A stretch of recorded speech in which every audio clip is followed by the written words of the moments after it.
یا ایھا الذین آمنوا صلوا علیہ وسلموا تسلیما الصلاۃ والسلام علیک یا سیدی یا رسول اللہ وعلی آلک واصحابک یا سیدی یا محبوب اللہ صلاۃ و سلام علیک یا سیدی یا رسول اللہ وعلی آلک واصحابک یا سیدی یا محبوب اللہ۔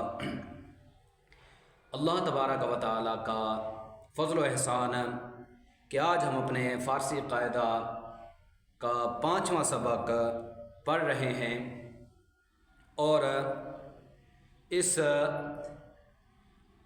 شعر کے اندر جو آج ہم پڑھ رہے ہیں، اس شعر کے اندر ماضی بعید بنانے کا طریقہ بیان کیا گیا ہے۔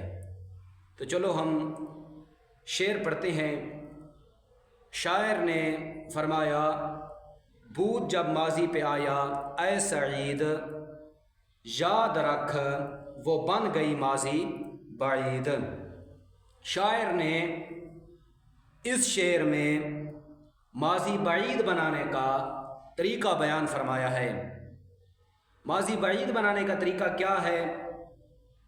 ماضی بعید بنانے کا طریقہ یہ ہے کہ ماضی مطلق کے آخر میں ہا بود لگانے سے ماضی بعید بن جاتی ہے۔ جیسے گفت، یہ ماضی مطلق معروف صیغہ واحد غائب ہے۔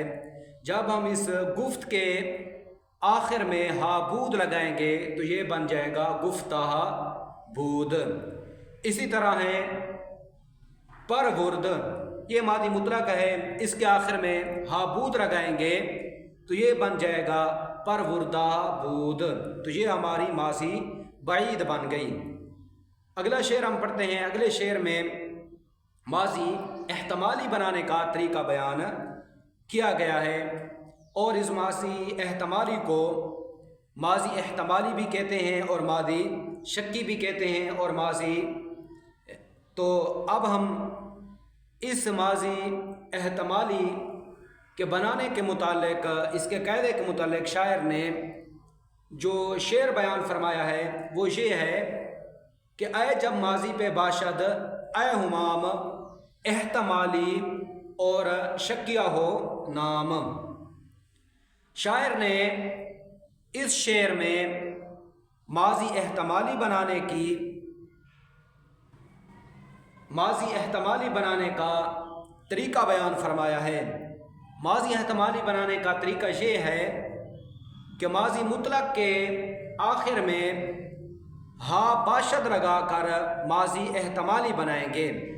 جس طرح شاعر نے فرمایا، آئے جب ماضی پہ باشد اے ہمام، احتمالی اور شکیہ ہو نام، تو ماضی مطلق کے صیغہ واحد غائب کے آخر میں ہا باشد لگا کر ماضی احتمالی بنائی جاتی ہے۔ جیسے ماضی مطلق ہے گفت، تو اس کے آخر میں ہم ہا باشد لگائیں گے تو یہ ہو جائے گا گفتہ باشد۔ اسی طرح ہے آراست، اس کے آخر میں ہم ہا باشد لگائیں گے تو یہ ہو جائے گا آراستہ باشد۔ یہ ہماری ماضی احتمالی یا ماضی شکی بن گئی۔ اب ہمارا اگلا شعر ہے۔ اگلے شعر میں شاعر نے ماضی استمراری بنانے کا طریقہ بیان فرمایا ہے، اور ماضی استمراری کو ماضی ناتمام بھی کہا جاتا ہے۔ تو شاعر نے فرمایا، مل کے میں اول ہو ماضی ناتمام، جو ہے استمراری نزد خاص و عام۔ شاعر نے اس شعر میں ماضی استمراری بنانے کا طریقہ بیان فرمایا ہے۔ ماضی استمراری بنانے کا طریقہ یہ ہے کہ ماضی مطلق کے شروع میں یا ہمیں لگانے سے ماضی استمراری بن جاتی ہے۔ شاعر نے اس شعر میں میں کا ذکر فرمایا تو ہمیں بھی اس میں داخل ہے، اس کے حکم میں ہے۔ تو اسی طرح ماضی استمراری بنانے کا طریقہ یہ ہے کہ ماضی مطلق کے شروع میں، ماضی قریب کے لیے ماضی مطلق کے آخر میں ہا است لگانا پڑتا ہے، ماضی بعید کے لیے ہا بود، اور ماضی احتمالی کے لیے ہا باشد۔ لیکن ماضی استمراری جب بنائیں گے تو ماضی مطلق کے شروع میں یا ہمیں لگائیں گے تو یہ ہماری ماضی استمراری ماضی ناتمام بن جائے گی۔ تو اس کی نظیر و مثال میں یہ دوں گا، جیسے گفت یہ ماضی مطلق ہے، اس سے ماضی استمراری بنائیں گے تو ہم کہیں گے میں گفت یا ہمیں گفت۔ اسی طرح پرورد سے میں پرورد یا ہمیں پرورد، اسی طرح آخت سے میں آخت یا ہمیں آخت، اسی طرح آراست سے میں آراست یا ہمیں آراست۔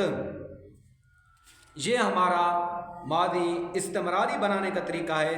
اور اگلی ہماری ایک ماضی رہتی ہے جو ماضی ہے ماضی تمنائی۔ تو ہم ماضی تمنائی کے بارے میں جو شعر نے شاعر بیان فرمایا ہے وہ ہے، ماضی کے آخر میں یہ اے اگر ہو تمنائی بلا خوف و خطر۔ شاعر نے اس شعر کے اندر ماضی تمنائی بنانے کا طریقہ بیان فرمایا ہے۔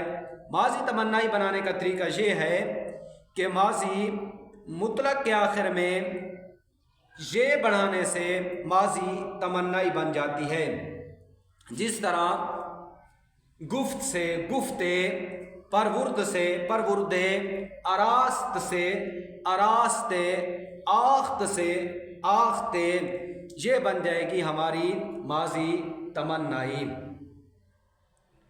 تو میں ایک مرتبہ پھر ان 6 ماضیوں کے بنانے کا طریقہ آپ کے سامنے میں پیش کرتا ہوں کہ پہلی ماضی کون سی ہے، ماضی کی کتنی قسمیں ہیں۔ ماضی کی ٹوٹل 6 قسمیں ہیں، ماضی مطلق، ماضی قریب، ماضی بعید، ماضی استمراری، ماضی احتمالی، ماضی تمنائی۔ تو ماضی مطلق بنانے کا طریقہ یہ ہے کہ مصدر کے آخر سے نون اور اس سے پہلے زبر کو گرا کر ماضی مطلق بنائی جاتی ہے۔ جب ہم ماضی قریب بنائیں گے تو ماضی قریب ماضی مطلق کے آخر میں ہے است زیادہ کر کے ماضی قریب بناتے ہیں۔ ماضی بعید کے لیے ہا بود لگاتے ہیں تو ماضی بعید بن جاتی ہے۔ اسی طرح ماضی احتمالی کے لیے ہا باشد لگا کر ماضی احتمالی بناتے ہیں۔ اور اسی طرح ماضی استمراری کے لیے ماضی مطلق کے شروع میں یا ہمیں کا اضافہ کرتے ہیں تو یہ ماضی استمراری بن جاتی ہے۔ اور اگر ماضی مطلق کے آخر میں یہ کا اضافہ کریں گے تو یہ بن جائے گی ماضی تمنائی۔ یہ 6 ماضیوں کے بنانے کے طریقے میں نے آپ کے سامنے رکھے ہیں، تو انہیں یاد بھی کریں اور انہیں اپنی کاپی وغیرہ پر لکھ لیں تاکہ یہ آپ کے اذہان میں حاضر ہوں اور انہیں یاد کرنے میں آسانی ہو۔